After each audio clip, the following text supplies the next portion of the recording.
नाजरीन, आपको आगाह करे साहिवाल से, जहां हमारे नुमाइंदा खुसूसी शाहजेब जतोई के मुताबिक national highway and motorway police के जेर एहतमाम कश्मीरी भाइयों से इजहार यकजहती के लिए आज का दिन कश्मीर ब्लैक डे के हवाले से मनाया गया।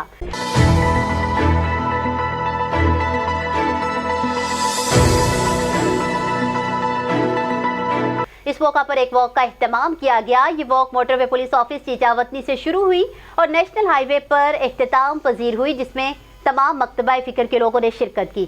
इस मौका पर DSP motorway police beat number 16 Chichawatni Mohammad Suhail Afzal ने वॉक के शुरका से खिताब करते हुए कहा कि कश्मीर हमारी शारग है। उन्होंने कहा कि हम भारतीय जारहियत की पुरजोर मजम्मत करते हैं और अक़वाम मुत्तहिदा से मुतालिबा करते हैं कि कश्मीरी भाइयों को उनका जायज़ हक़ के खुद इरादियत इस्तेमाल करने दिया जाए और हिंदुस्तानी अफवाज को कश्मीर से निकाला जाए। उनका कहना था कि हम कश्मीरी भाइयों के साथ हैं और कश्मीर की आज़ादी तक हमारे हिंदुस्तान से जंग जारी रहेगी।